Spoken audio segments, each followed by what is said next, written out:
Welcome back, children. I'm so glad you came back to story time. Today's story is called The Christmas Miracle of Jonathan Toomey. It is written by Susan Wojciechowski and illustrated by PJ Lynch. The village children called him Mr. Gloomy, but in fact, his name was Toomey, Mr. Jonathan Toomey. And though it's not kind to call people names, this one fit quite well, for Jonathan Toomey seldom smiled and never laughed. He went about mumbling and grumbling, muttering and sputtering, grumping and griping. He complained that the church bells rang too often, that the birds sang too shrilly, that the children played too loudly. Mr. Toomey was a woodcarver. Some said he was the best woodcarver in the whole valley. He spent his days sitting at a workbench, carving beautiful shapes from blocks of pine and hickory and chestnut wood. After supper, he sat in a straight-back chair near the fireplace, smoking his pipe and staring into the flames. Jonathan Toomey wasn't an old man, but if you saw him, you might think he was. The way he walked bent forward with his head down. You wouldn't notice his eyes, the clear blue of an August sky, and you wouldn't see the dimple in his chin, since his face was mostly hidden under a shaggy, untrimmed beard, speckled with sawdust and wood shavings, and, depending what he ate that day, the crumbs of bread or a bit of potato or dried gravy. The village people didn't know it, but there was a reason for his gloom, a reason for his grumbling, a reason why he walked hunched over, as if carrying a great weight on his shoulders. Some years earlier, when Jonathan Toomey was young and full of life and full of love, his wife and baby had become very sick. And because those were the days before hospitals and medicines and skilled doctors, his wife and baby died, 3 days apart from each other. So Jonathan Toomey had packed his belongings into a wagon and traveled till his tears stopped. He settled into a tiny house at the edge of a village to do his wood carving. One day in early December, there was a knock at Jonathan's door. Mumbling and grumbling, he went to answer it. There stood a woman and a young boy. "I'm the widow McDowell. I'm new to your village. This is my son, Thomas," the woman said. "I'm 7, and I know how to whistle," said Thomas. "Whistling is pish-posh," said the woodcarver gruffly. "I need something carved," said the woman, and she told Jonathan about a very special set of Christmas figures her grandfather had carved for her when she was a girl. "After I moved here, I discovered that they were lost," she explained. "I had hoped that by some miracle I would find them again, but it hasn't happened." "There are no such things as miracles," the woodcarver told her. "Now, could you describe the figures for me?" "They were sheep," she told him. "2 of them with curly wool," added Thomas. "Yes, 2, said the widow. "And a cow, an angel, Mary, Joseph, and the baby Jesus, and the wise men." "3 of them," added Thomas. "Will you take the job?"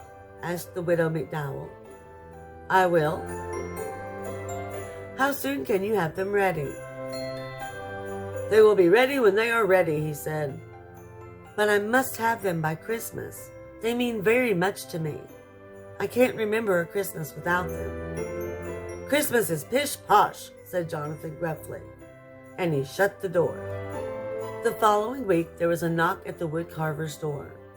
Muttering and sputtering, he went to answer it. There stood the widow McDowell and Thomas. "Excuse me," said the widow, "but Thomas has been begging to come and watch you work. He says he wants to be a woodcarver when he grows up and would like to watch you since you are the best in the valley." "I'll be quiet. You won't even know I'm here. Please, please," piped in Thomas. With a grumble, the woodcarver stepped aside to let them in. He pointed to a stool near his workbench. "No talking, no jiggling, no noise," he ordered Thomas. The widow McDowell handed Mr. Toomey a warm loaf of cornbread as a token of thanks. Then she took out her knitting and sat down in a rocking chair in the far corner of the cottage. "Not there!" bellowed the woodcarver. "No one sits in that chair." So she moved to the straight-backed chair by the fire. Thomas sat very still. Once, when he needed to sneeze, he pressed a finger under his nose to hold it back. Once, when he desperately wanted to scratch his leg, he counted to 20 to keep his mind off the itch. After a very long time, Thomas cleared his throat and whispered, "Mr. Toomey, may I ask a question?" The woodcarver glared at Thomas, then shrugged his shoulders and grunted. Thomas decided it meant yes, so he went on. "Is that my sheep you're carving?" The woodcarver nodded and grunted again. After another very long time, Thomas whispered, "Mr. Toomey, excuse me, but you're carving my sheep wrong." The widow McDowell's knitting needles stopped clicking. Jonathan Toomey's knife stopped carving. Thomas went on. "It's a beautiful sheep, nice and curly, but my sheep looked happy."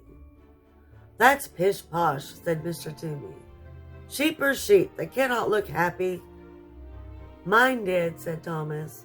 "They knew they were with the baby Jesus, so they were happy." After that, Thomas was quiet for the rest of the afternoon. When the church bells chimed 6 o'clock, Mr. Toomey grumbled under his breath about the awful noise. The widow McDowell said it was time to leave. Thomas sneezed 3 times, then thanked the woodcarver for allowing him to watch. That evening, after a supper of cornbread and boiled potatoes, the woodcarver sat down at his bench. He picked up his knife. He picked up the sheep. He worked until his eyelids drooped shut. A few days later, there was a knock at the woodcarver's door. Griping and grumbling, he went to answer it. There stood the widow and her son. "May I watch again?" "I will be quiet," said Thomas. He settled himself on the stool very quietly, while his mother laid a basket of sweet-smelling raisin buns on the table. "The teapot is warm," Mr. Toomey said gruffly, his head bent over his work. While Mr. Toomey carved, the widow McDowell poured tea. She touched the woodcarver gently on the shoulder and placed a cup of tea and a bun next to him. He pretended not to notice, but soon both the plate and the cup were empty. Thomas tried to eat the bun his mother had given him as quietly as he could, but it is almost impossible to be 7 and eat a warm, sticky raisin bun without making various smacking, licking, satisfied noises.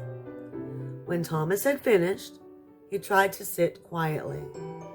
Once he almost hiccuped, but he took a deep breath and held it till his face turned red. And once, without thinking, he began to swing his legs, but a glare from the woodcarver stopped him, and he kept them so still they fell asleep. After a long time, Thomas whispered, "Mr. Toomey, excuse me, may I ask a question?" Grunt. "Is that my cow you're carving?" Nod and grunt. Another very long time went by. Then Thomas cleared his throat and said, "Mr. Toomey, excuse me, but I must tell you something. That is a beautiful cow, the most beautiful cow I have ever seen, but it's not right. My cow looked proud." "That's pish-posh," growled the woodcarver. "Cows are cows. They cannot look proud. My cow did. It knew that Jesus chose to be born in its barn, so it was proud." Thomas was quiet for the rest of the afternoon. The only sounds that could be heard were the scraping of the carving knife, the humming of the widow McDowell, and the click-click of her knitting needles. When the church bells chimed at 6 o'clock, Mr. Toomey muttered under his breath about the noise. The widow McDowell said it was time to leave. Thomas shook first one leg, then the other. He thanked the woodcarver for allowing him to watch. That evening, after a supper of boiled potatoes and raisin buns, the woodcarver sat down at his bench. He picked up his carving knife. He picked up the cow. He worked until his eyelids drooped shut. A few days later, there was a knock on the woodcarver's door. He smoothed down his hair as he went to answer it. At the door were the widow and her son. "May I watch again?" asked Thomas. As Mrs. McDowell warmed the tea and put a plate of fresh molasses cookies on the workbench, Thomas watched the woodcarver work on the figure of an angel. After a very long time, Thomas spoke. "Mr. Toomey, excuse me. Is that my angel you're carving?" "Yes. And would you do me the favor of telling me exactly what I'm doing wrong?" "Well, my angel looked like one of God's most important angels because it was sent to baby Jesus. And just how does one make an angel look important?" asked the woodcarver. "You'll be able to do it," said Thomas. "You're the best woodcarver in the valley." After another very long time, Thomas spoke. "Mr. Toomey, excuse me, may I ask a question?" "Do you ever stop talking?" asked the woodcarver. "My mother says I don't. She says I could learn about the virtue of silence from you." Under his beard, the woodcarver's face turned pink. The widow McDowell's face turned as red as the scarf she was knitting. "Well, speak up. What is your question?" "Will you please teach me to carve?" "I am a very busy man," grumbled the woodcarver. But he put down the important angel. "You will carve a bird." "A robin, I hope," said Thomas. "I like robin." With a piece of charcoal, the woodcarver sketched a robin on a piece of brown paper. He handed Thomas a small block of pine and a knife. He showed him how to lop the corners from the block and slowly smooth the edges of the wood into curves. Thomas copied the woodcarver's strokes, head bent, tongue working from side to side of his lower lip as he concentrated. When the church bells chimed 6 o'clock, Jonathan Toomey was holding Thomas's hand in his, guiding the knife along the edge of a wing. He didn't hear them ringing. The widow McDowell said it was time to leave. Thomas brushed wood shavings from his shirt. Then he reached out and brushed 2 especially large pieces of wood shaving from Jonathan Toomey's beard. He thanked the woodcarver for teaching him how to carve. Later, after a supper of boiled potatoes and molasses cookies, Jonathan Toomey went to his workbench. He thought for a long time. He sketched drawing after drawing. Finally, he picked up his carving knife, picked up the angel. He carved until his eyelids drooped shut. A few days later, there was a knock at the woodcarver's door. Mr. Toomey jumped up to answer it. There stood the widow McDowell with a bouquet of pine boughs and holly sprigs dotted with berries. And there stood Thomas, clutching his partly carved robin. While Thomas and Mr. Toomey carved, Mrs. McDowell put the branches in a jar of water. She scrubbed Mr. Toomey's kitchen table and set the jar in the center, on a pretty cloth embroidered with lilies of the valley and daisies, which she found in a drawer below the cupboard. "Next, I will carve the wise men and Joseph," the woodcarver said to Thomas. "Perhaps, before I begin, you will tell me about all the mistakes I am going to make."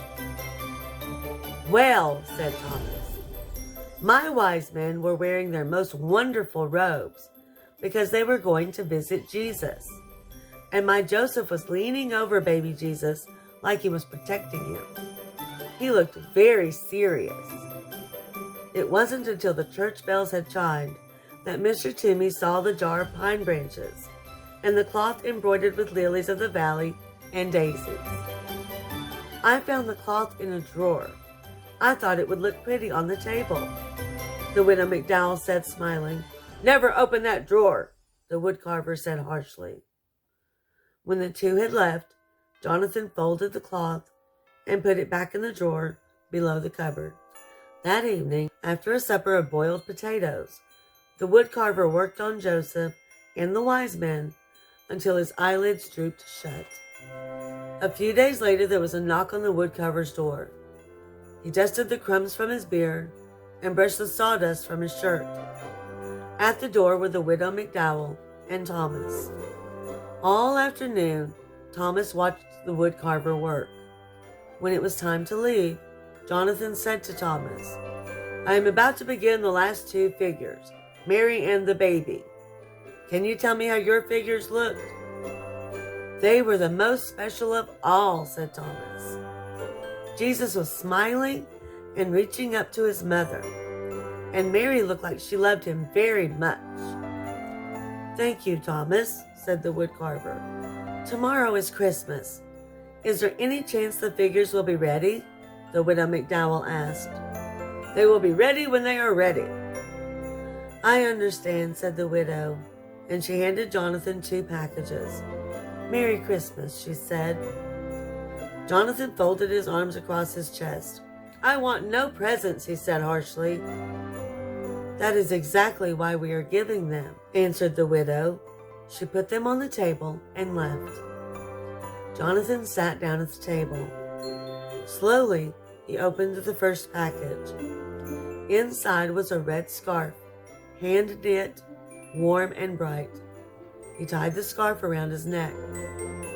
The other parcel held a robin, crudely carved of pine. A smile twitched at the corners of Jonathan's mouth as he ran his fingers over the lopsided wings. He dusted the fireplace mantel with his sleeve and placed the robin exactly in the center so he could look at it from his chair. The woodcarver did not eat supper that day. Instead, he began to sketch the final figures, Mary and Jesus. He drew Mary, then wadded the sketch into a ball and tossed it on the floor. He drew the baby, wadded the sketch into a ball and tossed it with the first.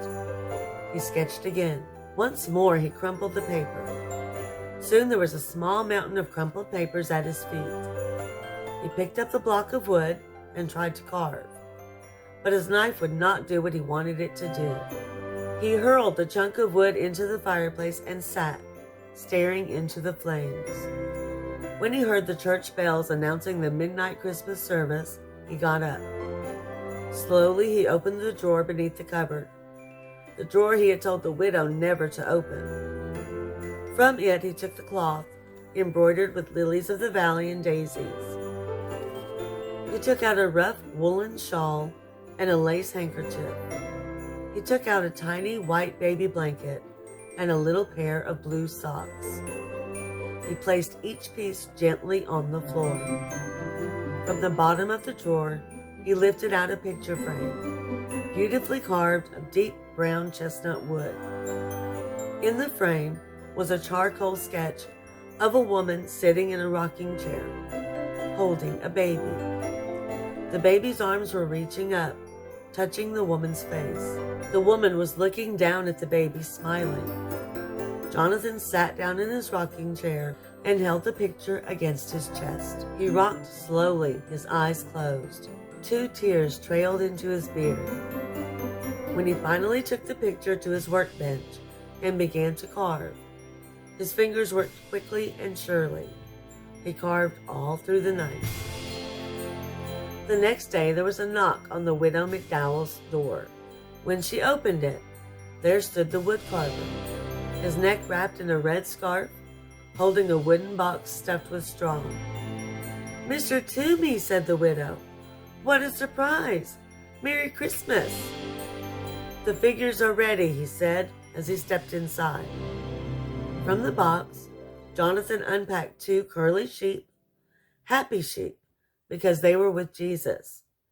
He unpacked a proud cow and an angel, and a very important angel, with mighty wings stretching from its shoulders right down to the hem of its gown. He unpacked 3 wise men, wearing their most wonderful robes, edged with fur and falling in rich folds. He unpacked a serious and caring Joseph. He unpacked Mary, wearing a rough woolen shawl, looking down, loving her precious baby son. Jesus was smiling and reaching up to touch his mother's face. That day, Jonathan went to the Christmas service with the widow McDowell and Thomas. And that day, in the churchyard, the village children saw Jonathan throw back his head, showing his eyes as clear blue as an August sky, and laugh. No one ever called him Mr. Gloomy again. The end. What a wonderful book. I almost cried. Children, be sure to go back to the library really soon so you can get some more books to read. In the meantime, you can keep coming back to Storytime with Mrs. Claus so that we can catch up every single week. Be sure to hit that like and subscribe if your parents will let you. And I will see you in the very next Storytime. Bye.